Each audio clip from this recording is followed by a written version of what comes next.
Welcome everyone to today's session on ensuring carbon farming delivers sustainability benefits. My name is Hugh McDonald. I'm a senior fellow at Ecologic Institute. We're an academic think tank in Berlin. And along with my colleague Julia Pazmino, who's got the microphone and will be moving her way around, we've organized today's session. Now, carbon farming actions deliver climate mitigation, but they also impact other sustainability benefits that we care about, things like biodiversity, water quality, farm resilience. And the objective today is to identify how we can ensure carbon farming certification helps us deliver those sustainability benefits, not just mitigation. And in today's session, to answer that question, we have two presentations, two panels with some experts, and some closing comments from colleagues at DG Clima, and also all of you here in the room. So we have plenty of time for audience input, and I'd really invite you to contribute in the question and answer sessions so that we can all benefit from the expertise, not just on stage, but also gathered here in the room today. Okay, so we're going to jump straight into it. Our first presentation is from Peter Fröhlich. He's going to give us a bit of a farmer's on-the-ground perspective, providing an example of how carbon farming actions can also deliver sustainability benefits. Peter Fröhlich is a trained farmer. He's got a master's in agricultural economics. He's been involved in regenerative and traditional farming methods and their digitalization for more than 10 years. And his company, AgriCircle, enables food producers and consumers to counter climate change. He's involved also in the European Association for Regenerative Agriculture. He'll tell us more about all of those aspects in the presentation, which we'll start about now. So thanks, Peter.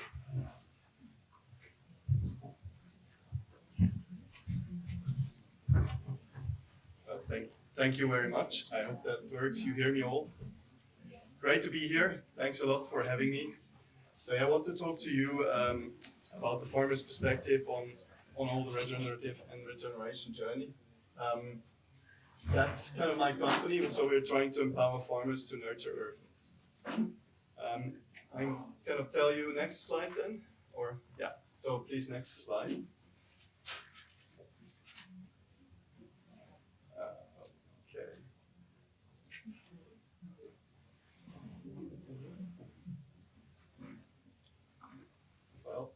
Sorry, it's still the PDF.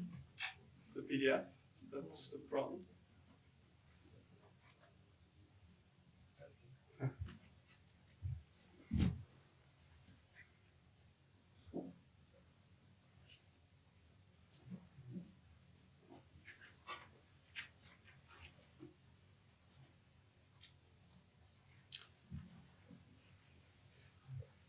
Yeah, so maybe what I'm trying to talk about is, first of all, a little bit of the background. Yeah, there it is. So, first of all, a bit of the background of how important farming is in all this. And I just want to draw your attention to what we are actually experiencing as an issue on this planet. And I see on my farm that biomass productivity, and I put it here, is very much also positively linked to ecosystem services and increased and improved ecosystem services. So when you look at what we use as a society, if I tell you it's actually all biomass based, you're going to see that that's true to the majority of it. So let's take concrete, for example. If we're talking about the environmental impact of it, it's mostly coming from the heating of the stone, which is biomass. If we talk iron, it's the same case. And then you go into all we use. So oil, very old biomass, gas, coal, the same. You go to plastic, which is an oil derivative, it's biomass. You go to wood, you go to textile, sorry for that. You go, I thought I put that on silence, but I got a new phone, so that's bad. Sorry for that one. So it's actually all we use, down to food, is biomass based. But have you ever heard that one should watch what the biomass productivity of our planet is? We're just focusing on the cost side, but the other one is actually our revenue side. So next slide, please. I hope this time it works, it seems. So we need to balance this. And it's a cycle over thousands and billions of years. And we're just using up what has been produced for billions of years. And I think we got to focus also on the income, because you couldn't manage a company or whatsoever if you would not focus on the income and just look at cost. So let's start talking income too. And that's what leads me to how important this is what we talk about here, which is carbon farming or regenerative agriculture, however you want to name it. The point is, we believe that this is a toolkit to actually get back up the productivity. So please, next slide. So what we are talking about and how we are actually looking at it, and yeah, it got stated before, so I'm one of the 70 founding farmers of the European Alliance for Region Ag. And that's kind of some of the 70 most progressive farmers around Europe in regenerative agriculture. And we try to define what are the principles of agriculture. Now, those 5 principles, if you're talking regenerative agriculture, they are known. They're kind of everywhere. That's been defined by Gabe Brown and some people out of the North America years ago, probably even decades ago. There's one more usually, which is the context, which we put here, which is the number 6. What I see on my farm is, first of all, there's a big overlap with what we call carbon farming. It's mostly the same. I would say Region Ag has just a bit of a more holistic view on it than just carbon farming, which is more of a focus on carbon. But there's a lot of overlap. And when you bring those principles to life in your context, that's when you're successful. And in the European Alliance, we struggle with the definition of regenerative or carbon farming, as everyone does. What we have come up to is it's context specific, it's outcome based, and it's a life-enhancing process of continuous improvement. And that's what we try to achieve on each farm, to bring back up our ecological income. And it's farming that can actually drive this. So next slide, please. So I was asked also to quickly introduce what I'm doing with my company. So we are kind of trying to build a framework, we have a framework on quantifying outcomes of regenerative agriculture. What we do is we manage on 4 items. So it's landscape productivity. That's actually to bring back the biomass productivity. Then it's landscape protection. It's to try to protect what you have been growing in terms of soil, also cover the soil so that it's not prone to high temperatures, water erosion, and wind erosion. And then we want to see the vitality increase. So it's landscape vitality. And how you measure that is soil sampling. So you go and you measure the soil carbon in the soil. And there's a nice overlap there. Because when we talk soil carbon sequestration, it's actually not only about the carbon in the soil, it's about the life in the soil. Because you only got life on this planet where you have carbon. Meaning when we sequester carbon, we're not only bringing C into the ground from the air to solve climate change. What we're actually doing is replenishing the power of life in the soil. And that's the source of life. Meaning we build the ability of the soil to create life. And that's why it's positively coupled with biodiversity and other ecosystem services like water infiltration and so on. Next slide, please.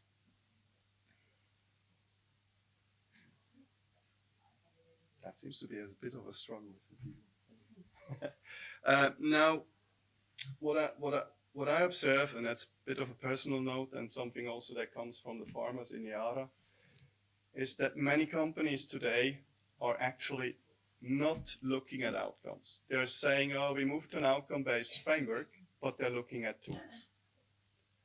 And there's a pretty simple way to unravel if you're talking a tool or if you're talking an outcome. So you're, for example, not doing no-till for the sake of no-till. You're doing no-till, and that's here to increase soil life, so the SOC in the soil, the sequestration. You're doing it to increase the plant productivity and to increase the soil cover. So it's a tool to achieve an outcome. And now you have the problem, you have other tools that do the same. And in a specific context, those tools can be synergistic or antagonistic. So when you're monitoring a tool, you're prone to lots of errors. And that's one side of it. And the other side of it is, in the first place, it's great because you help farmers to find a way. But in the second place, you hinder innovation. Because when you define a kind of agriculture by the tools, that means, again, someone out of an office tells the farmer how to farm. So you're thinking that you sitting in an office know better how to farm here in Ireland or in Eastern Germany or in Southern Italy, how farming has to be done to achieve the outcome. And I think that's a big mistake that we need to avoid. And that's my main message also from the European farmers, from EARA, from the European Alliance of Region Act. We cannot allow this to happen. So that's my appel to you guys. Try to not do this. And think of it in simple terms. Is this something that I do for the sake of it, or is this something I do for an outcome? Then that's the outcome. Great, so next slide, please. I wanted to show you a bit of how am I doing carbon farming or regenerative farming on my farm. So quickly about my farm, I have a 30-hectare farm, mixed farm in Switzerland. That's about, the average farm in Switzerland is about 18 hectares, so it's, for Swiss perspective, quite a large farm. I'm growing there 6 crops: pumpkins, oilseed rape, sugar beets. So a bit of the difficult crops, there's wheat and more, but that's a bit of the difficult crops that you struggle to grow with sustainably. So what I'm using to get this done is, you see first is a lot of soil sampling. And I'm always hearing, hey, soil sampling is too expensive, we cannot afford it, it's kind of, and I totally agree if you just go and soil sample for soil carbon, because that's a waste. We need to have management information on pH, on macronutrients, on the SOC and more, and that's a benefit. So if we can open up and look a bit beyond just the soil carbon and see more that's there in the soil, then that's a great thing to do. And actually farmers have to do it anyway. So if we talk cost, it's a cost that's there already. The next one is a wheel hose. So what I'm using that for is just to open up the highest layer of soil so that you have a better soil aeration in spring, when the soil is usually a bit kind of eroded on the top layer, just so that it's crazy, you see the difference in soil color, darkness when you do it versus when you don't, which means you have a higher buildup of SOC. The next one is strip till. So here I'm tilling just actually something like 10-15 centimeters, and then about 30-40 centimeters are not tilled. So in terms of FAO specification, that's also no till, but it's a different technology where you're doing still some soil tillage. The next one is a pure play no-till with a Sky Easy drill.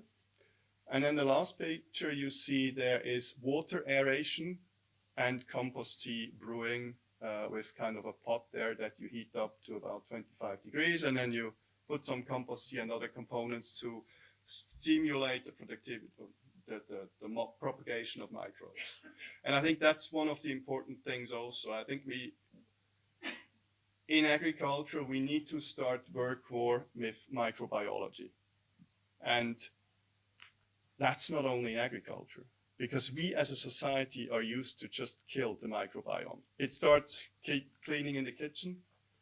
It goes to any production. So we think we're smart by just killing everything and make it sterile, and then we start. And the same is in farming. We do the stubble treatment after the cereal harvest, expose the soil to the sun. It heats up to more than 60 degrees. When it happens, any life gets killed. Seeds get inactivated of weeds, so it's a great thing for farmers, but you kill everything. It's the same routine. You first kill everything and then you start, because you have a pure play start. And that's, to me, the big change that we need to actually start. It's a societal change. It's not only farming, to say that clearly here. Yeah, it's starting to work with the microbiome. Good, next slide, please. Yeah, a bit more of tools that I use. So the first one here is deep tillage. So whenever the soil is too compacted, too kind of, not only compacted, just too heavy, you're also not building carbon. You can do no-till whatever you want, it's not gonna work because there's not enough air in the soil. So you need to loosen the soil once in a while when it's dry enough to not do any other harm to it and need to work it. The next one is actually interrelay cropping. So we planted winter wheat and then in spring planted soybeans in it. Did that for 3 years, stopped it. It's very complex. It's an opportunity, it's great, but it's very complex. Think of herbicides being sprayed or anything you do. You're always having 2 crops and it's hard to tailor something to both. The next one is cover cropping, and what you see there is I usually plant the first cover crop right after cereal harvest, and that gets tractor high if you do things right. And then I plant the second one that's winter hard into it afterwards. And that's again a big difference. If you do just one or if you do 2, this is kind of universes apart in terms of what you see the next spring in soil cover, how light the soil is, how easy you can plant something after that. The next one is precision agriculture. I do that partially in crop protection and in some cases in fertilization, though I have more or less stopped it because let's say you have an area where you don't have enough phosphorus, you have 2 options. Either you try to spread it with inputs or you try to plant the right plant that frees up phosphorus in the soil and does the same thing because usually you have enough total phosphorus in the soil but not enough plant available. And you can guide that with the right interim crop. So for example, buckwheat gives you a lot of phosphorus in the next crop. Serradella gives you a lot of potassium in the next crop. So you're trying to work with all these things. And obviously the legumes to bring the nitrogen into the soil. And the last one there is also what we did last year. For the first time, it was laser weeding in pumpkins. So we actually used laser to weed, which is much better than anything you could imagine because you're not disturbing the soil at all. So you're just really killing the weed. It's the start of this technology. For me, it's clearly #1 technology when it comes to killing weeds. That's the future, nothing else. Up to me, but that's a personal note. Good, next slide, please. Yeah, I wanted to talk quickly about a bit of innovation and things that farmers first think they're not possible. So I want to give you an example here. This is no-till after winter wheat. You see there's the stubble. So this is right after the combine. The combine was still on the field when we did that. We planted some buckwheat no-till, hip high, did strip till in it, planted oilseed rape, beautiful. I have more yield than my neighbors and it's fully herbicide free. So with this I can make it herbicide free. That's the innovations farmer will think of when they get the freedom and you're not telling them what to do out of an office. That's very important. Next one, please. Yeah, and I see it's going to be more difficult. So just a few challenges I see. I call it superhero regeneration. That's more like towards permaculture, but not entirely. It's a bit of agroforestry. So the question is, if you do satellite work, how are you going to deal with that one? How are you going to deal with mixed crops in the same strip? And then a beautiful thing to the right side. So I'm activating my crops usually. The first image there, you see, let me point here. You see about the middle of the image. Above it's brown, below it's green.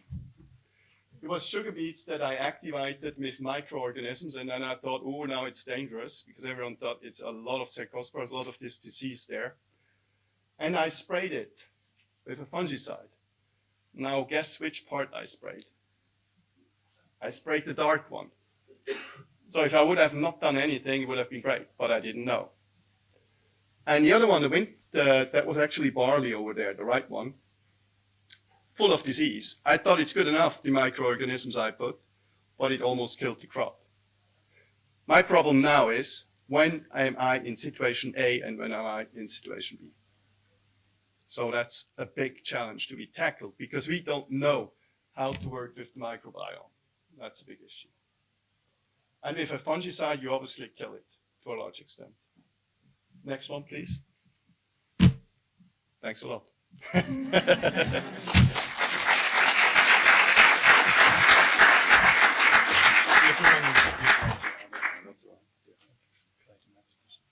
Yes, good.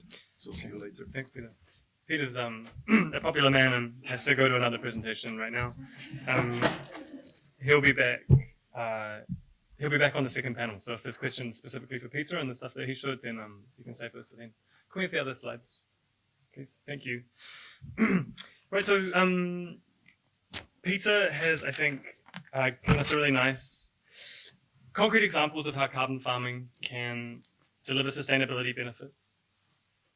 And the question that I want to focus on in this presentation is what's the role of policy in this? And in particular, this carbon removal, carbon farming certification framework. How can we use that to ensure that carbon farming is delivering these sustainability benefits? Next slide, please. So in terms of what I'm going to run through in the next 10 minutes, the work I'm presenting is co-authored by the Credible Focus Group 2.1. Credible has organized this event, but we've also had a series of focus groups that have been running through the project. And the work that I'm presenting today is the result of one of those focus groups.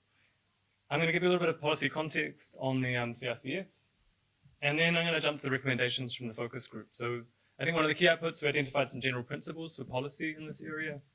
And we also came up with some more concrete recommendations on how this idea of sustainability could be operationalized, considering farm environment plans and voluntary quantification of sustainability impacts, among other things. Next slide, please. So the Credible project, there's more information from a number of people here at the meeting. Our focus group within the Credible project was focusing on this question of carbon farming and sustainability. And in the particular context of carbon farming on mineral soils. That's the expertise within our group and a kind of open policy question that we saw. We met six times online for a couple of hours over 2024 and had another public meeting at the last summit. And traded a number of emails and rounds of feedback as well. Next slide, please. So the participants in the group came from farmers associations, from NGOs, experts and participants in the voluntary carbon market, as well as science and policy experts. And a number of the participants have come here and will be on stage today. So next slide, please. Okay, before we go any further, some context. So the CRCF, I'm sure that people have heard about it by now. If not, you'll be sick of hearing it over the next 3 days. My understanding is that at its core, it's a voluntary framework for certifying carbon removals, including carbon farming. And it really goes about that by establishing some minimum criteria for carbon removal or carbon farming activities. Basically saying, yeah, what is eligible to be certified or not. And of course, there's all the governance and verification processes that go along with that. But I think a key tool within this policy are the certification methodologies. And we're going to be talking about those a bit today, so I wanted to introduce them. They are the kind of key tool for ensuring that carbon farming activities align with the minimum criteria that I've already mentioned. And so these methodologies are currently being developed up until April, May, I think, this year. Will be another round of drafts. And what they do is set out some rules or requirements for what activities can be implemented and what minimum standards they have to reach. These include minimum requirements for things about quantification, additionality, and they also, and most relevantly for today, have some sustainability criteria. So next slide, please. Yeah, and another couple. One more. Thanks. So the first, the sustainability requirements are broken into 3 in the regulation. So there's a first requirement that there is no significant harm done to these 6 sustainability elements that you can see on stage: mitigation, adaptation, water, circular economy, pollution prevention, and biodiversity. Next slide, please. There's a second requirement for carbon farming projects that not only do they have to do no significant harm to all of those, they also have to deliver some co-benefits for biodiversity. So they have to go that one step beyond. And next slide, please. And the CRCF also calls for these certification methodologies to, as far as possible, incentivize the generation of co-benefits that go beyond these minimum requirements. So there's a minimum bar, and then we also want to encourage people to go beyond it. Next slide, please. Thanks. So within the focus group, the first thing that we did was come up with some principles for for how we should be making policy in this area. And we came up with 6 policy principles. The first was that we need to take a context-specific approach, this kind of holistic mindset, one that really promotes sustainable outcomes, whilst at the same time prioritizing that climate mitigation. Policy needs to be accessible here. We need to make sure that we're minimizing barriers to farmer participation. And here, things like additional financial support, for example, through the Common Agricultural Policy, I think are relevant. Policy has to be pragmatic. As far as possible, we need to keep this simple to make it straightforward to put into place. Incentives are important as well. Farmers should be rewarded not only for the climate mitigation that they deliver, but also the additional biodiversity benefits that they are providing, both as a means and an end, I think. And now kind of switching perspective, also thinking of the buyers in this market, we need to make sure that there's consistency. So to facilitate market demand for these sustainability benefits, carbon farming certification approaches to sustainability have to be comparable and consistent across different projects and project types. And overall, we need to have this idea of integrity in mind. So in the long term, certification is going to have to deliver buyers the robust sustainability information that they need. And we also need to ensure that the buyer claims that are associated with those are aligned with what is being provided, with the sustainability impacts that we're seeing. If we don't have that integrity, this whole thing's going to fall apart. Excuse me. Next slide, please. Thanks. Okay, so having established those principles, we then switched to trying to come up with concrete approaches for how we could actually do this in practice. And focusing first of all on those minimum standards, so this requirement to do no significant harm for those sustainability elements, and delivering mandatory co-benefits for biodiversity. Our central proposal was that farmers should be able to meet these requirements by completing a farm environment plan. So this farm environment plan would be either quantitative or qualitative. A quantitative farm environment plan could be based on sort of a digital farm management tool and the outputs from that that are kind of estimating the sustainability outcomes associated with the carbon farming actions that we're implementing. Or it could be qualitative. So there it would be more of a structured series of steps, questions, and requirements, aiming to compile data and provide farmers with a framework for increasing their understanding of the sustainability impacts of the measures that they were implementing. As important as the content is the process here. And the idea was, within the focus group, we agreed that farmer and farm advisors should be collaborating here. And the idea here is that we're leaning on the farmer's expertise as well as the farm advisor's expertise and knowledge. And together they would consider the farming actions that might be implemented, the sustainability impacts of those, interpreting the data that comes together in the farm environment plan, and identifying improvement strategies. Now, of course, this doesn't come for free. Farmers' time and farm advisors' time is valuable. So a step like this, I think, might be appropriate for common agricultural policy subsidizing. And as far as possible, to reduce those barriers, we should be drawing on existing data that farmers are already gathering. Now, the key thing about this proposal is that it's action-based. So unlike the carbon mitigation side of things, which is result-based, we're quantifying how many tons of mitigation are occurring. Here, a farmer would be considered to meet these minimum sustainability requirements if they just completed this plan, went through the process, came up with this hopefully useful plan. The implementation wouldn't be required and there'd be no monitoring to see whether this stuff actually gets put into place. The theory of change here is rather that increasing farmer knowledge of sustainability impacts is going to increase the likelihood that they implement sustainable carbon farming practices. And building on Peter's presentation, give them some space to innovate and learn these things for themselves. Next slide, please. Okay, so as I mentioned, there's also this third objective of the CRCF around the sustainability side of things, and that's to, as far as possible, incentivize additional co-benefits for sustainability. How do we aim to achieve this? Well, focus group discussions concluded that the CRCF should rely on price premiums. And so the idea here is that carbon farming projects that are providing additional sustainability benefits should be more attractive to buyers and command a higher price, making it worth a farmer's while for taking those additional actions, providing those additional benefits. So the question then switched to how can we promote these price premiums? And we identified that a CRCF Sustainability Plus label that could be attached to those carbon farming projects that are really delivering additional sustainability benefits could lead to increased demand.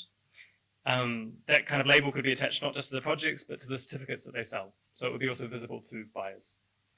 Who gets that label? We proposed a result-based monitoring, particularly focused on biodiversity, but based on farmer self-assessment of biodiversity impacts. And here we wanted to draw on common use indicators as far as possible. Looking ahead to the future, we'd like to see the CRCF providing more detailed methodologies for the voluntary quantification of sustainability impacts. But our understanding of the science, and reading of the science, was that it's not ready to consistently or cheaply enough do that today. Okay, next slide, please. Thanks. So there's more information in the policy brief that we published in December last year. So please feel free to jump online and grab that, or I can provide more detail afterwards. We now have, let's say, 2 minutes for any clarifying questions before we shift to our first panel. If there are any questions right now, yeah, thanks. I'm not sure if I'm interpreting things wrong or missing in between. Yes, we're streaming online, so. Early on, there was a point about climate impact being the leading driver for this. And then as we got further in, it seemed to focus more and more on biodiversity. And I'm interested in that. Is that a deliberate shift? Because it seems like, on the surface, it sounds like a paradox. Not a paradox, sorry, but a change in emphasis. And I'm also interested that neither of those two talk about helping farmers to see, how is this good for my farm? So if you listen to Peter, he was very clear that doing this has had benefits for his farm health, his farm yield. And it's not immediately clear from what's here that it's going to relate back to that for farmers. Could you say a little bit about this? Yes, and I think it's a great question. Yeah, so, I mean, the CRCF policy as a whole is focused on climate mitigation. So that's the jumping off point. And our focus in these discussions was how can we go beyond climate mitigation to also ensure that certification delivers these additional sustainability benefits like biodiversity, like this. So our focus was really on the sustainability elements, as you picked up. But the point you make about ensuring that this is delivering useful information to farmers and being communicated in a way which is more attractive to them, I think is really important. And I think Peter's examples show that these sorts of carbon farming actions and the sustainability impacts that they have can lead on to increased yield, better farm resilience, water use, decreased costs, these sorts of things. In some cases, obviously, it's not going to be in all of them.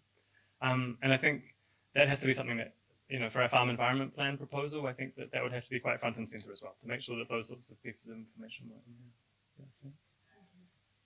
Is there another question for clarification? There's a couple. We'll just take two, but so one, yeah, and then we're going to go to a panel. Yeah. Yes, thank you very much. Very interesting. My question was that you showed in the beginning the principles should be holistic and having consistency. And then you talked about the way how this should be monitored based on action assessments. And in the end, you said that also the monitoring should be results-based, but based on farmer self-assessment. And I was wondering how that actually fits together, the action-based assessment with the results-based assessment, and how that fits into the larger context of the EU CRCF when we look at the carbon side, where it's very much about outcome-based assessments. Yeah, sure, thanks. So for the action-based assessment that we proposed in the group, that was to meet this minimum bar standard. So are you doing enough for sustainability for us to be reasonably confident that you're doing no significant harm to those sustainability elements and delivering biodiversity co-benefits? And certainly like an action-based assessment is not going to give us a huge amount of confidence around that, and that was a risk that we discussed quite a bit in the focus group. But as I mentioned, our kind of theory of change was if you give farmers this information on balance over time, that's going to lead to better outcomes without being a major barrier to uptake. The alternative, of course, would have been to go with like a really strict results-based approach, like what are your actual impacts on biodiversity, measure that. But we saw that would contradict some of those other principles that we identified at the start in terms of cost, accessibility, pragmatic approach. And then we had this more results-based element, which I also mentioned. That was a voluntary aspect. So farmers, if they want to, they can do some additional results-based monitoring and go for that additional sustainability plus label, and hopefully in that way engender a price premium. But we wouldn't be obligating every single farmer who does the CRCF to do that, because that might be a barrier towards their participation. Thanks. I'll take one more quick clarifying question down here, and then we've got more time for discussion afterwards, but we've got a panel who've got interesting points too. Yeah, one clarifying question. I'm not sure if it's a quick one. So Okay. I did not fully get the farm environment plan. Yeah. So what's the use of it? Certainly. So what's the use of a farm environment plan? The hope is that through this process of completing a farm environment plan, farmer and farm advisor, which assesses, which works through what the carbon farming action is, and then what the likely sustainability impacts are going to be. In doing that, we increase knowledge of people who are involved, and we have a bit of a structure. We can show, farmers can demonstrate that they have thought about the sustainability impacts of their carbon farming actions. And in doing so, meet the requirement, this minimum sustainability requirements that are in the CRCF. So this requirement that we're doing no significant harm to biodiversity, water, carbon farming, and so on. So this is an action-based way of demonstrating that we're dealing with that sustainability impacts. That's the hope there. The hope as well is that it's generating useful information for farmers and giving them this structured information that will help them to make carbon farming decisions, which are also delivering these other sustainability benefits. Thanks, Susan. Okay, there will be more time for all sorts of questions, but some of those questions I think will be answered by our panel. So I'd like to introduce now our first panel.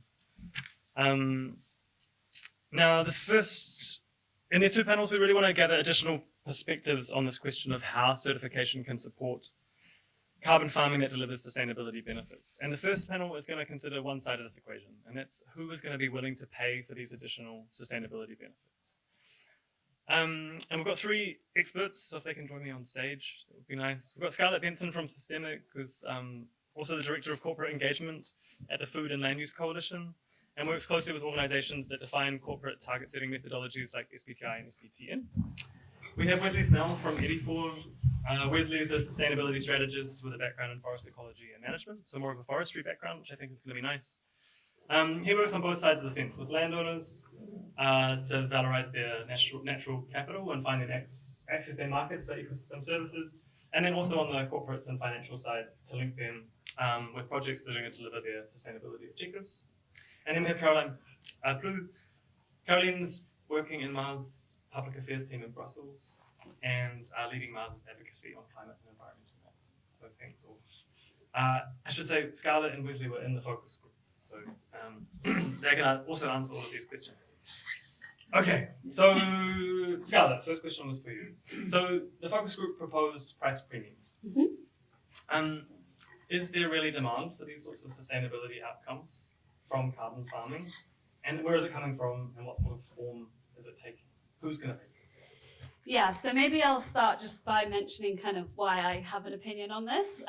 I work for Systemic, which is an advisory firm. I've spent a lot of the last 5 years working with voluntary standard setters, so the Science Based Targets Initiative and the Science Based Target Network. So I've been engaging with lots of companies that are kind of committing to these voluntary standards, lots of them telling us how difficult they are and trying to push us in one direction.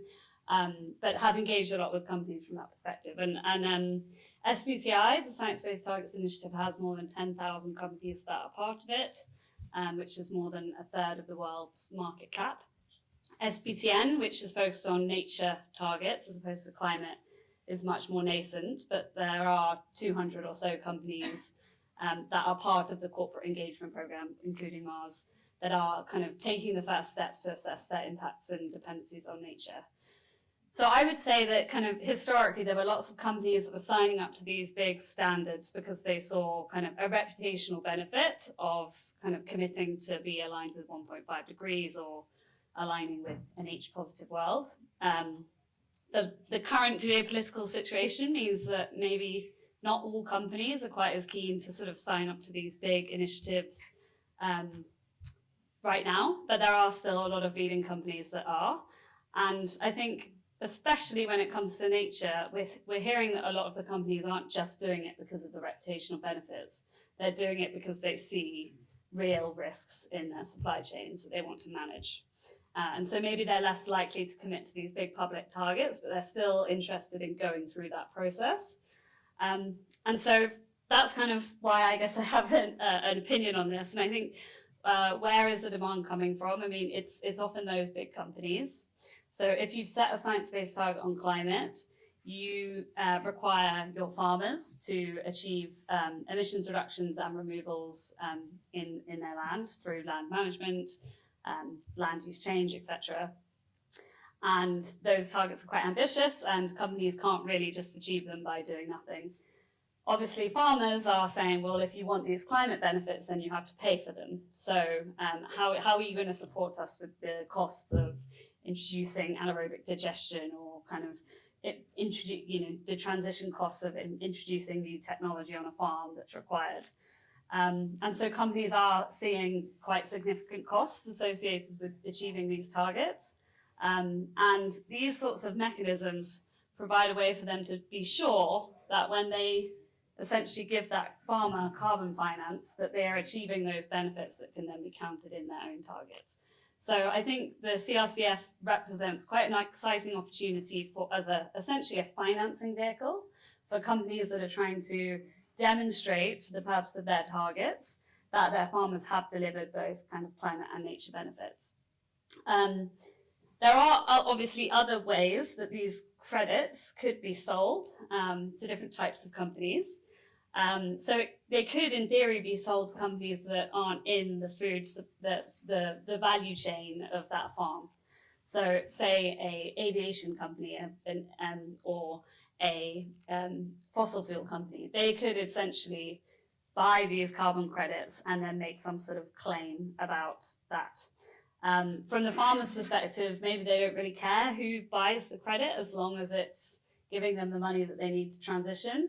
I think from a kind of standard setting perspective, we're often pushing for the company that is actually buying the food from that farmer to be the one that's investing in this, because it creates much longer term, more collaborative relationships and incentives across that value chain. And you don't have unintended consequences like fossil fuel companies not transitioning their business models because they're making claims about carbon credits. And obviously the EU, I won't get into that can of worms, but the EU obviously has other regulation that's kind of preventing those sorts of greenwashing claims from companies where they're using these credits for things that they shouldn't.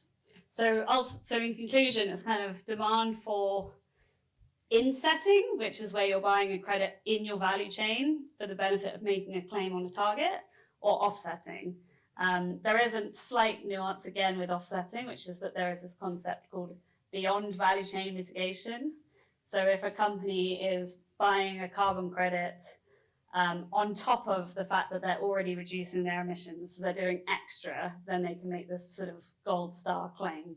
And obviously we want to incentivize that because it's doing more than they need to do to decarbonize their own business. But yeah, so it's either in the value chain or it's out of the value chain. Thanks, Scarlett. Speaking of in the value chain, maybe we can bring in Carolina. I understand that Mars is buying some carbon credits. I was wondering if you could speak to that a little bit and sort of say why Mars is doing that. What's motivating the agri-food value chain to purchase these credits? Sure, and I think, Scarlett, you covered like a distinction which is very important. So I don't know if everyone around here knows Mars. I know we're a very diverse group. So very briefly, we're a confectionery and pet care company. And if you're looking at Mars greenhouse gas emissions, 58% of it comes from agriculture. So we really relate to what you're describing in terms of the challenge we meet to face our SBTi targets. We know we need to invest alongside our value chain to support farmers. And actually, we've committed to invest $1 billion in the coming 3 years across, so it's a global figure. And it will, of course, cover as well like things we're doing in our factories, but a big chunk of it will go to climate smart farming practices. So really supporting farmers in our value chain to support them in their decarbonization efforts, because we need this to achieve our own goals. Now, this takes sometimes the form of purchasing the carbon certificates. It takes different forms. Sometimes it's contracts we have with our suppliers. Sometimes it's working with advisory groups like Sol Capital, Biosphère, Agrina. I might miss some, but those are the main ones in the EU we partner with.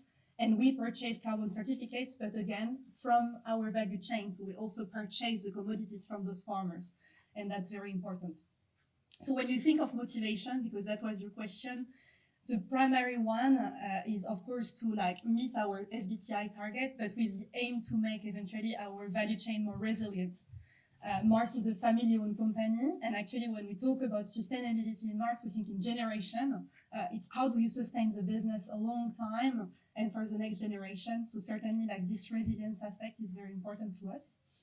But I wouldn't oppose claims with this, because I think claims is also another very important motivator for us. So to give you an example, like the biggest brand of Mars is Rail Canin. And actually our brand Rail Canin is working very closely with Sol Capital with farmers in Belgium and France to transition the equivalent of 300,000 hectares to regenerative agriculture. That's almost the size of Luxembourg, to give you a sense of it, so that's huge. And the intent for this is obviously to sustain the value chain, but also to be able to communicate about it. So at the moment, we know in Brussels, there are conversations on the Green Claims Directive, and it's really something we encourage decision makers to keep in mind, how claims can be a motivation as well for companies like Mars to invest. Yeah, thanks, Carolina. I wonder if you could reflect a little bit on, we spoke a bit about carbon claims, but what role do these kind of broader sustainability, biodiversity, water use, quality, etc., what does that play in your purchase of carbon credits? Does that have a role here? It certainly does, because again, as I was saying, even though our North Star is greenhouse gases, we invest in our value chain for the purpose of resilience. So if you think of it, whenever we work with our suppliers and farmers, what matters is also to have healthy soils. I mean, Peter explained very well the importance of it, having biodiversity, so achieving, impacts on all those factors does matter for us, but it helps to have a North Star. And today, if we look at frameworks existing, greenhouse gases are the ones for which there are the best standards, the most robust and consensual ones. There have been the Paris Agreement. As a business, you have SBTi that you just mentioned. There is a greenhouse gas protocol, and it helps to have this North Star. So that's the reason why we focus on greenhouse gases, but equally, the over co-benefits do matter. Yeah. Thanks. Wesley, I bring you in. Maybe you can give us a bit of a perspective from the forestry side of things. My understanding is that forestry has a longer history of its certification, and my impression is that sustainability is maybe a little bit more established in those certification standards.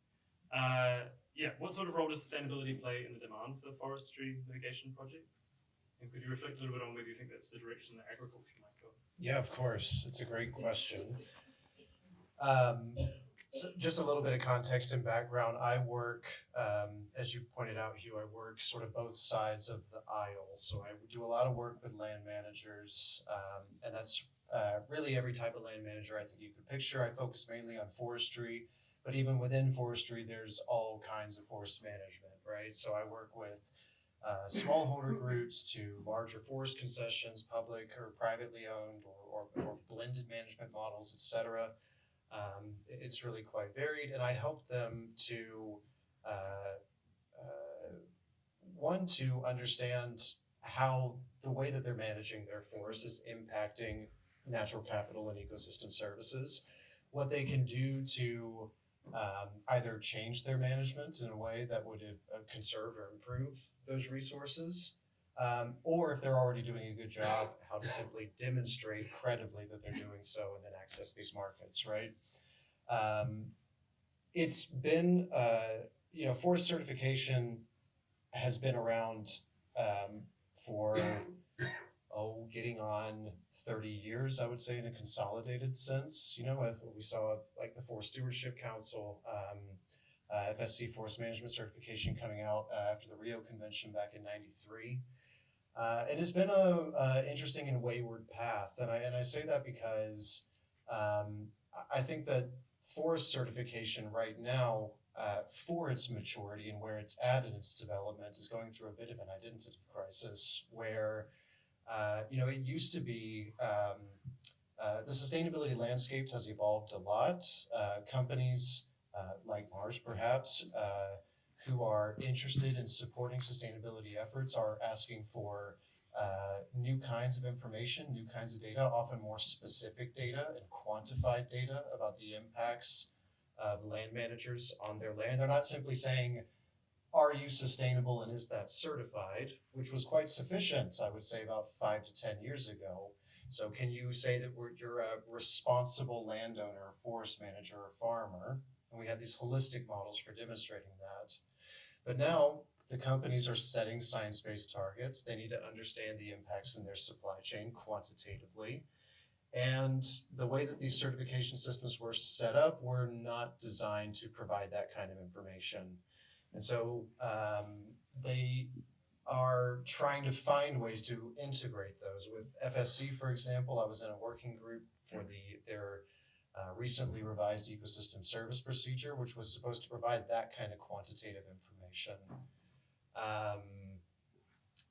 On the other side, I would say that there's a demand issue, I would say, where for forest managers, even after 30 years, it's still not quite so clear what is the added value of the certification for their business model, right? It's something that can be worked out sort of supplier to procurer on a very case-by-case basis. But I think it's been very difficult for certification standards to clearly say, if you get certified, you will either have access to these new markets or receive this additional value for that certification. And from my perspective, when I think of what is the utility of a certification framework, it's for land managers, it is simply those two things. It's either to add value for what they're providing or to access markets. And if it doesn't do either one of those things, then it doesn't justify its cost burden. I don't know if that's a very hopeful response to what I'm saying, but I think what I'm trying to say is these questions, and I think I'm hearing it a lot also here at this summit, and I'm happy to hear these questions come up, is once we get past the impact that we're hoping for, the resilience, the climate change mitigation impacts, the alignment with the policy objectives, I think if we really want to talk about how it's going to work for land managers and for also, I think, for the companies who want to support them, we have to get to that serious conversation about value and market access. Yeah, thanks. I've got lots of follow-up questions. Interesting for me. But I wanted to open up to the audience if people had questions for our expert panel, particularly focused on the side of the demand, right? Like who's going to pay for this? If you've got questions.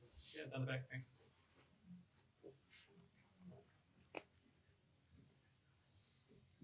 Yeah, thank you very much.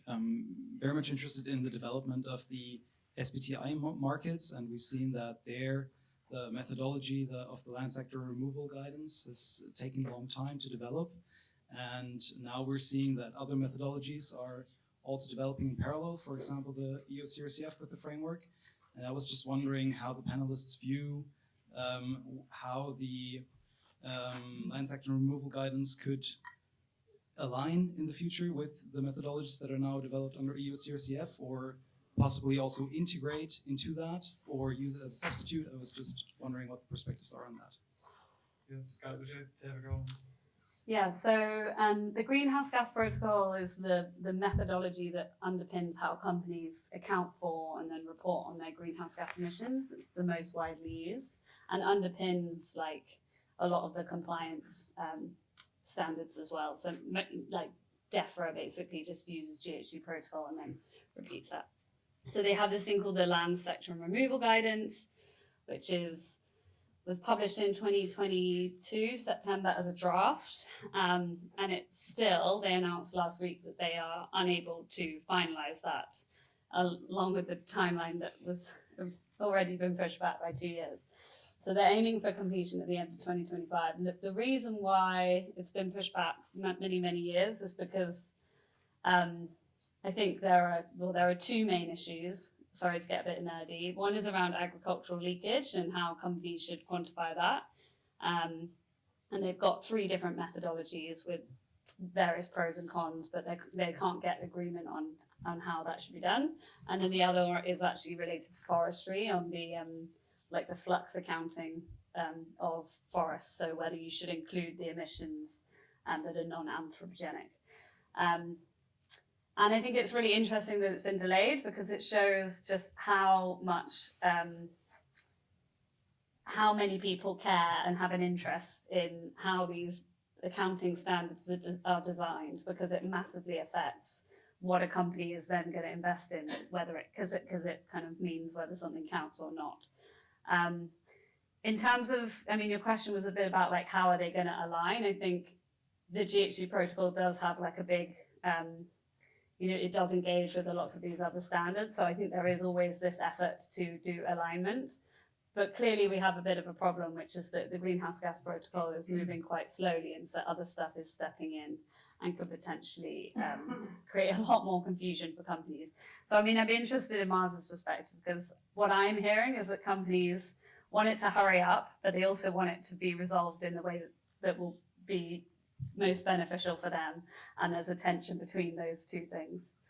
So maybe if I may, like very quickly from the Mars standpoint, so obviously we're a global business, so like it's easier for us whenever we have one standard to operate towards.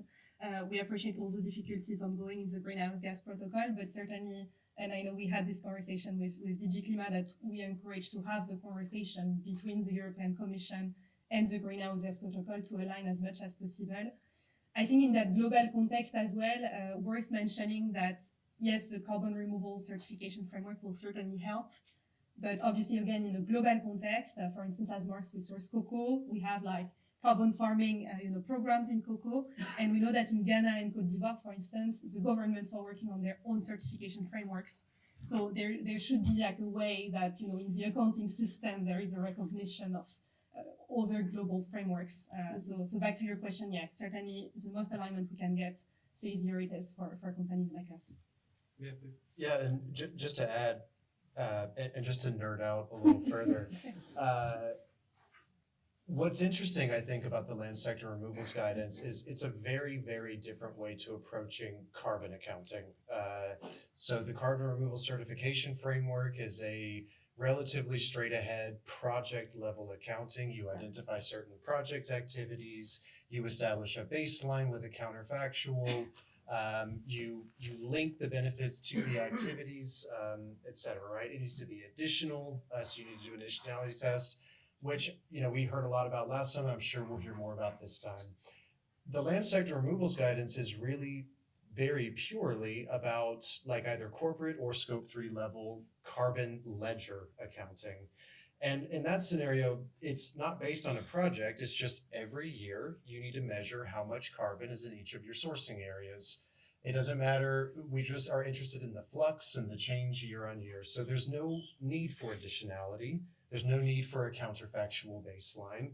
A lot of the requirements that are that we take very seriously in project level accounting just don't apply for the land sector removals. So I think that whatever comes out, when it comes out, whether the CRC is the best fit for making that alignment, I think there'll need to be probably some correspondence mapping. It'll be interesting. Absolutely. I think so. Also related to national greenhouse gas inventory sort of things, there's gaps between these different approaches that makes it come together. One more question, and then we're going to go to our next panel. Yeah, please. You talked about the sustainability benefits, the ones beyond climate, being related to a premium. You talked about the sustainability benefits being related to a premium. What sort of a premium do you think the industry is willing to pay? So we didn't do any analysis on that within the focus group. I think the green premium question is very difficult because there's a lot of evidence in lots of sectors that there is no green premium, that consumers aren't willing to pay more for these products. But we know that companies might be willing to pay more for them. So the question is whether the company needs to pass that cost on to the consumer. And now what we're tending to find is that companies do recognize that making these investments requires them to put their money where the mouth is, and that there will be a return on investment based on security of supply, etc.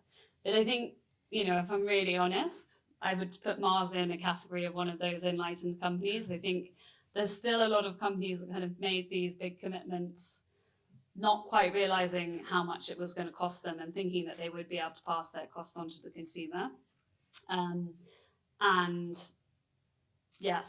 But I think companies are waking up to those supply chain risks. I think that's going to change.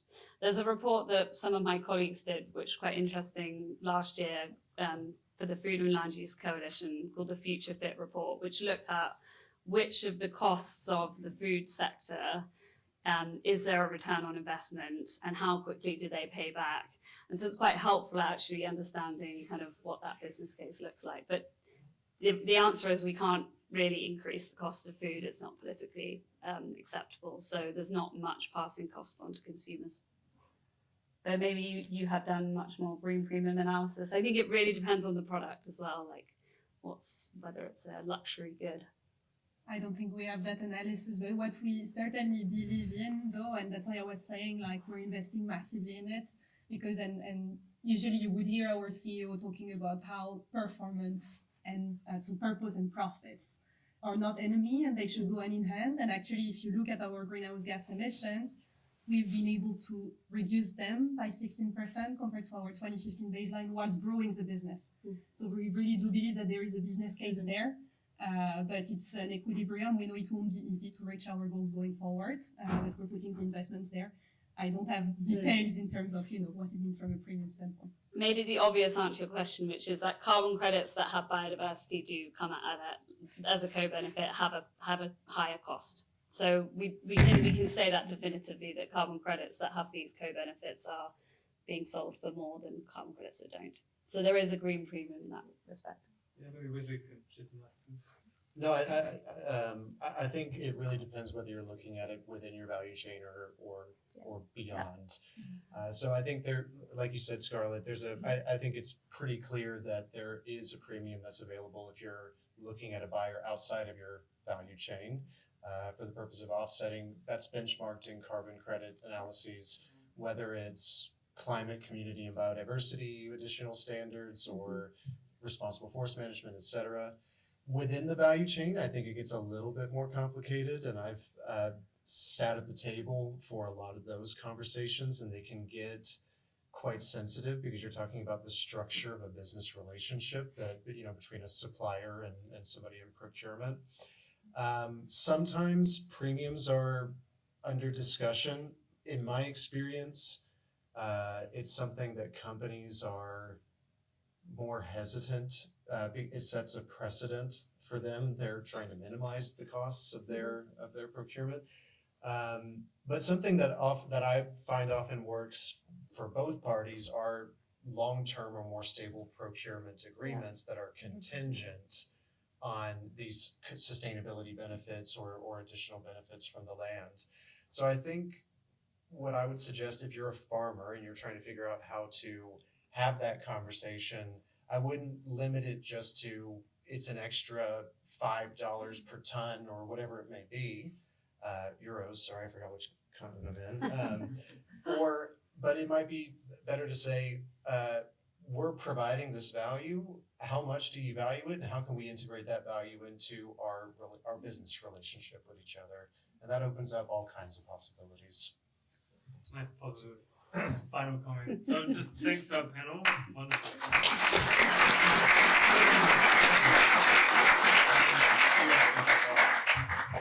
Thanks very much. That was our first panel.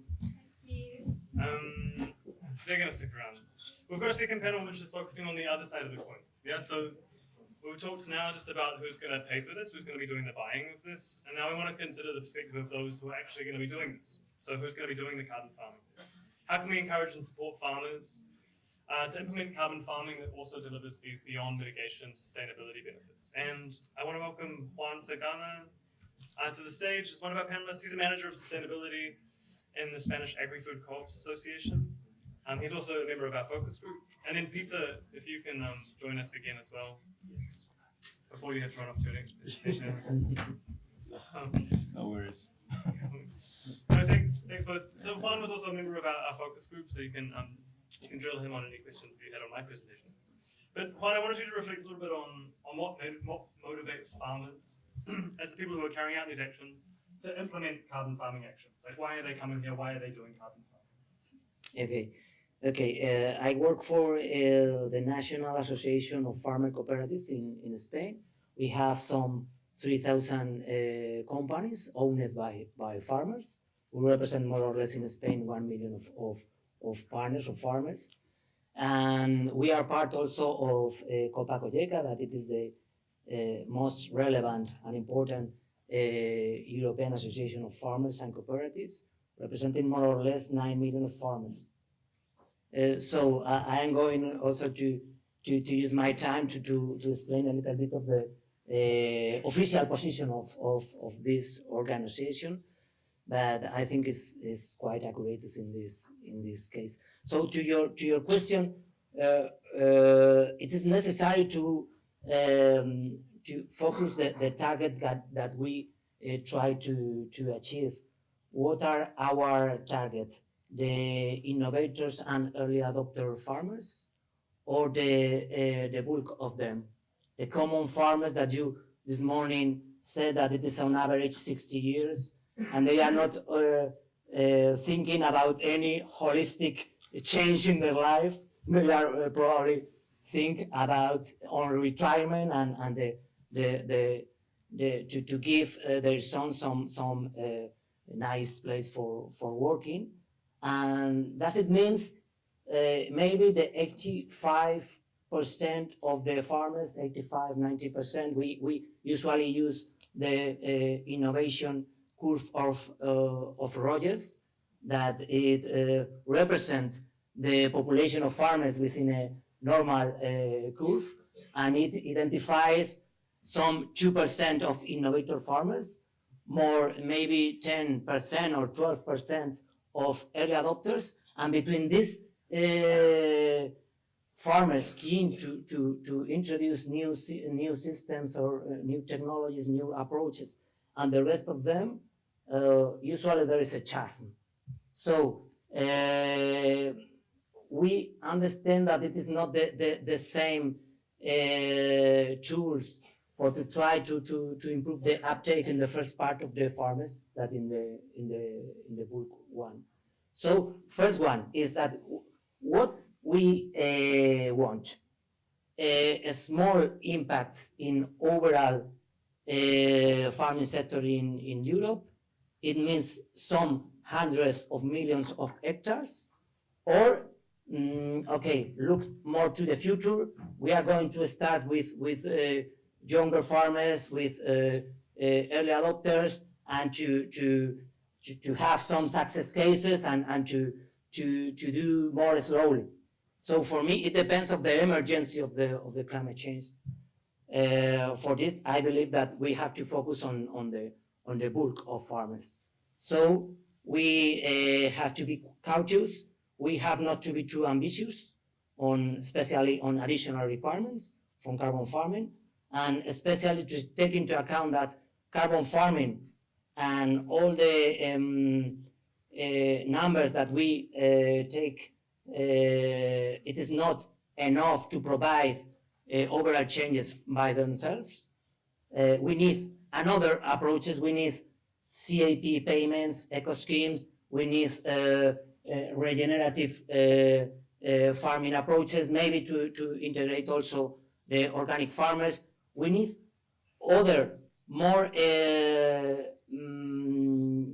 relevant trends in the farming sector and farming markets and food markets to provide the change we need, and to make it step by step and trying to capitalize small changes in most areas possible.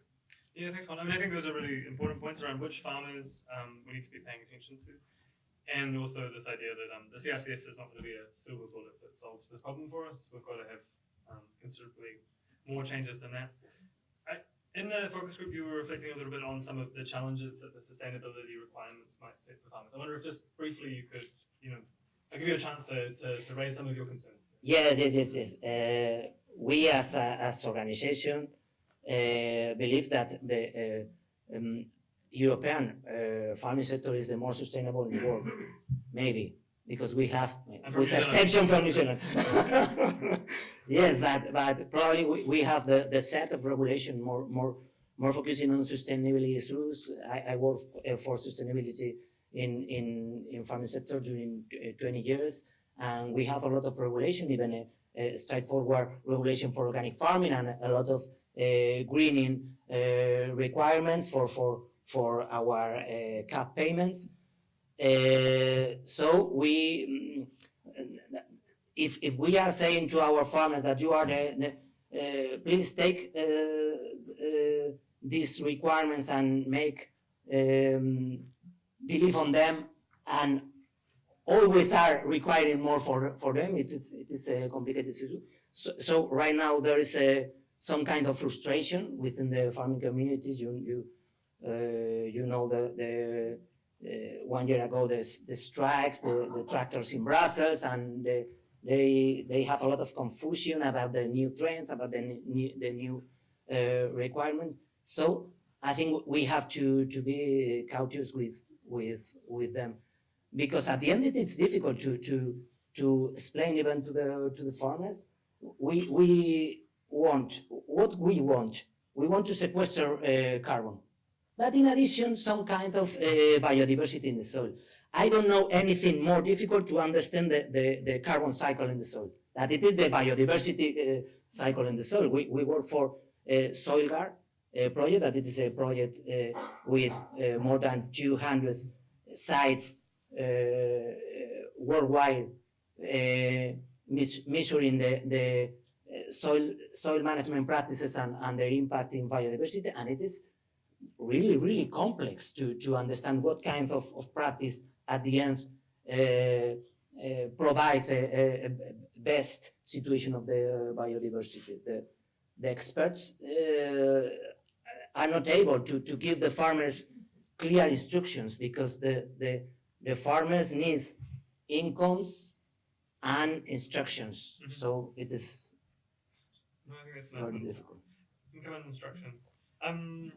Alongside income and instructions, Peter, maybe you can reflect a little bit. Yeah, what do you see that farmers need to take action here? So to be taking these sorts of carbon farming actions that are also delivering sustainability benefits. That's a good question. And the silver bullet maybe too. So maybe to give you some background, so we have our own initiative with the biggest retailer in Switzerland. And I think we made any mistake possible to not make farmers move in that project. So a bit of learning to not be repeated. What I really see, and I heard it earlier, is either it needs to add value or access to market. What we clearly see is the added income stream from just the carbon credits. It's only the cherry on the cake. It's never the business model. And what we also have seen is we thought we were smart by going to establish the baseline and pay them when we remeasure, which is a more kind of drastic approach compared to just paying for some measures that you don't know the outcome about. What we clearly see is engagement is obviously not there when there's no money on the table. But the money on the table, again, is not the carbon credit. So, and I see another trend in carbon farming that is not engaging farmers to do things, but stopping farmers to do things. And that's, I believe we have a very scientific approach. So lots of it is modeling, and lots of it requires a lot of data. And when you want to ensure the quality of that data, it's very hard to collect that data. And there are two things now there. One is that data that you provide is much more, so that's much more money and time, or time and money. And the second thing, as a farmer, that money, that data matters for your money, for your income. And I believe personally why the farmers were on the streets is not because of what they need to report, but because of changing rules. And you never know when you have reported, if you have reported the right things, if you have done things correctly, or if that actually has cost you just a monthly salary. And I wonder if we would once treat office people the same way, that if they do something not the very correct way, that we just cut out 1 month's salary. And then let's see how they engage on that one. I wouldn't like that. And that's yeah, I wouldn't like it either. So, and that's how we treat farmers. So it's not only how we engage them, we got to be careful how we do it, not to first add cost by adding more data requirements than before without any remuneration on the other side. And again, it's either adding value of what the carbon credits are by far not enough, or market access. And I think the beauty of it, or what we have seen in our project, is as soon as you give them a purchase preference or just something, a bit of a long-term view, they start engaging. They start engaging now. So suddenly you have them on board. But yeah, it's like normal. Everyone needs to pay bills and wants to have a lunch. So do farmers. And don't start with just a lot of requirements and also don't change rules along the game. That's very inconvenient for everyone. So yeah, that's what I see at the moment. No, thank you, Peter. And we made every of these mistakes, so Well, maybe we can learn from those. I wanted to open up to the audience again. So focusing again, particularly on these questions around the supply side, like what farmers are doing, people who are actually really putting these actions into place. But yes, please. Yeah, thank you for that interesting messages you shared. Question to you on the association and the representation of the bulk of the farmers, because I think that's really critical to have them engaged. And I clearly share your view on, changing, transitioning is very hard. I mean, this is in essence what we're talking about. And this is not only for farmers, this is for the entire industry, this is for the entire globe. To transition is really hard. And then you shared all these obstacles. I was wondering, what is your future message to the farmer, how to produce, how to prepare? I mean, what's your vision out of the association? What I hear most of the time is that you don't know, that you don't want this and you don't want that, and there's a lot of obstacles. But what is your vision as the representatives of the bulk of the farmers? Thank you. Yes, thank you. First of all, an invitation for in the Thursday. We will carry out a specific session about the farming perspective. We have carried out some 40 interviews across Europe, and we will present the messages from those interviews. What are the current thinking about farmers? But yes, I understand your question. You are right. We have to propose alternatives. We cannot have a last-ditch defense, and we have to propose a better future for farming communities, because the most interested are we, because yes, in those interviews, the farmers, the advisors, the cooperatives are concerned about the current situation, especially with the condition of the soil. For instance, in Spain, we have a lot of erosion, desertification, and with the climate change, we are already seeing impacts on our yields. So I think the point is that I think maybe not the farmers are not alone. Fortunately, they have their associations, they have their cooperatives for help them to carry out those challenges. And in my opinion, we would have to focus more on those tools, not directly to farmers, because they have staff trained specifically to advise, to help them on improve their production. So we have to take advantage of the trends in the market.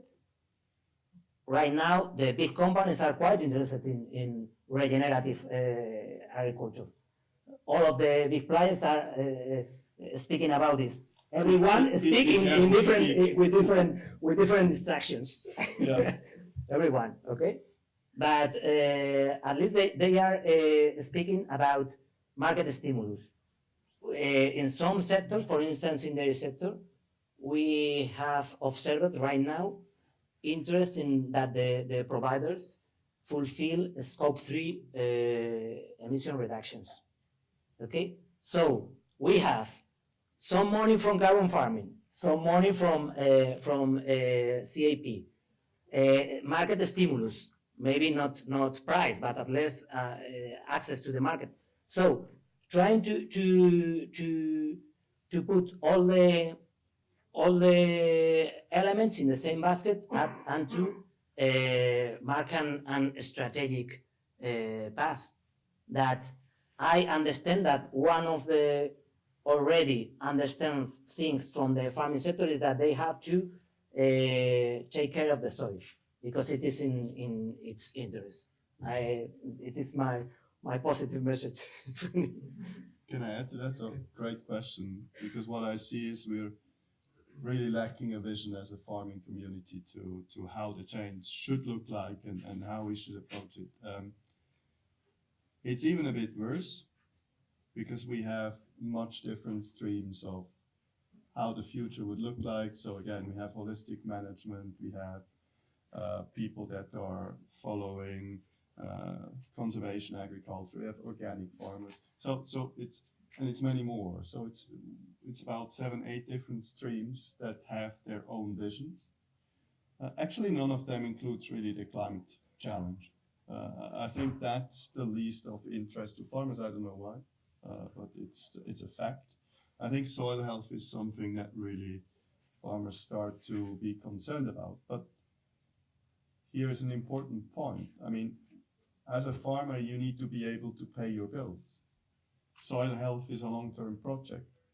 If you want to build your soil and do great stuff, but you cannot pay the bills with what you're doing for the next 4 months, and you're not going to be there in 8 months anymore, why do you care about your soil status in 5 years? So there's commitment that needs to come with added value or market access again. So it's also about, it's about the business, the deal on the table. Yeah, so, and I think today we have a bad deal on the table still for farmers. It's not a good deal. So a lot of data requirements, in case little payments through the carbon credits, it's just too little. And else, there's nothing. Please pay the bill now, maybe there's an income later. It's just, that's not working. It's a bad business proposition. Juan, have you got something positive to say? No. I agree. I agree. Theoretical. I'm not opting for not doing anything. No. That's getting right. Let's just Right. try to find a better way. I would add that the vision from the European Commission has just been released. There are a lot of tools in the CAP to try to address the right path. But I think in this moment is especially important. For instance, in Spain, the eco schemes that provide with additional incomes for voluntary farm practices has been put in force. And there is a total disconnection between the eco schemes that even they have named carbon farming and the rest of the regulations and the baselines and this kind of things. They are based on practices. CRCF are based on results. And I think this is an important moment to align the messages, especially for the farmers. Because if not the farmers, carbon farming, yes, the eco schemes from the CAP. And they don't understand that it is a new possibility for new product in the new markets, potentially. And so I think this moment is important. Of course, it is relevant to have a strategic direction for the next 10 or 20 years. But this is a moment of changes, and we have to take care about what messages translate to the farmers, because it's very complex, all these things, and the farmers have a lot of things to think about. Yeah, certainly. Well, thank you, Juan, and thank you, Peter. Maybe we can thank you.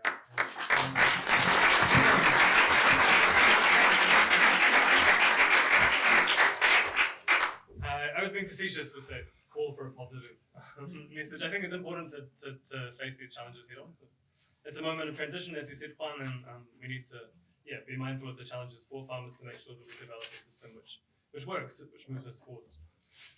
Speaking of moving forward and visions, I'd like now, first of all, to say thank you to all the panelists. But before we go, I want to hand over to colleague Valeria Folin, who's the Deputy Head of Unit at DG Clima. She's been working on the carbon removal certification and carbon farming framework for a while, and she's going to wrap up with a couple of key messages and a bit of outlook. Thank you for taking on that task. Yeah, thank you. I was just looking back my notes from this session, which was quite rich. I must say, in the end, about the sustainability indicators specifically, we didn't have a strict focus on that. We spoke a bit more about the business model for carbon farming, which was also the topic of the session I attended before. So I have now a bit all mixed in my head what I heard in both sessions. But on sustainability, to start with that, your presentation, Hugh, was very pertinent. So, of course, we were following with interest the work of your focus group. In the certification framework, there is a mention of an activity plan, which is very important. The operator at the beginning has to write an activity plan explaining what I'm going to do and what is the expected impact of what I'm going to do. So certainly there is a place for the operator to explain in terms of sustainability, what am I going to do and what do I expect. And your proposal to make this a sufficient condition to be considered compliant with the minimum criteria would very much simplify things, and I think there is value in your idea that the theory of change is just by being aware of what you're going to do for sustainability, you put in motion some changes. But we also have to ensure consistency with what we have under the taxonomy as the NSH. So, but we are currently looking at indeed how to formulate this in a pragmatic way. Also, the opposition between just activity-based check or indicator-based. I agree, it's important that we keep it pragmatic for a start, but looking forward, the Commission is looking into the idea of nature credits, and so in that context, if we can already start now on a voluntary basis to work on a quantitative approach to sustainability, this could create a pathway, open the debate for potentially a future methodology for nature credits. But this is the next step. So talking about business case, what I hear now was a lot of clarity that it's not only about carbon credits. If we only look at the business case for carbon credits, it seems what I hear now, and also what I heard in the previous session, that's not enough money for a farmer to make the change. But carbon farming does not mean only carbon credits. So I heard some other buzzwords like return of investment on sustainability, food companies that want to decrease risks in their supply chains. So the interest for the farmer is not I'm proposing an anonymous buyer from an aviation company to buy my carbon. I am proposing to my food client a more resilient, less risky supply chain. I can, based on this value, I can get a better contract, better longer term relationships. I can propose a value that goes beyond the value of the carbon credit. But if I can also be paid based on the tons of CO2, that's a nice cherry on the cake, like Peter said. But it's not the only value that I am proposing. So I think in that sense, what I take away from the CRCF methodologies is that the specific focus on additionality and unit creation that go on a registry should not be our only focus. And when we discuss the CRCF review that we have to do next year, also in terms of aligning with policy developments, which include green claims, which include CSRD, which include taxonomy, we may want to think more about how to present CRCF not only as a way to create units, but also, for instance, the information you have on the certificate, which is about the all activity, the whole emission reduction or carbon removals in the activity, the whole sustainability impacts of the activity, this information has a value in itself, beside the unit that goes on the registry. So maybe we can improve how we pitch this product, which is the certificate and the overall information related to the activity. And then the third point was, I just wanted to note that I heard the call for alignment with the SBTi rules and the Greenhouse Gas Protocol, which is indeed, as I don't remember who said, SBTi is more about accounting on the Scope 3 value chain. It's not necessarily what we were aiming to do in terms of MRV specifically at the project level. But still, I must say we need to speak more to them, to the people that are working in these frameworks, than we have done in the past, because it's clear that the industry is following these global standards. And so for sure, CSRD, the standards there are absolutely aligned with SBTi, because they were developed in strong alignment with the SBTi standards, but there have been a lot of changes in the last couple of years. So I think it's worth discussing this again and trying to align as much as possible. So thank you for that recommendation, and I think that were my main takeaways. Thank you, Hugh.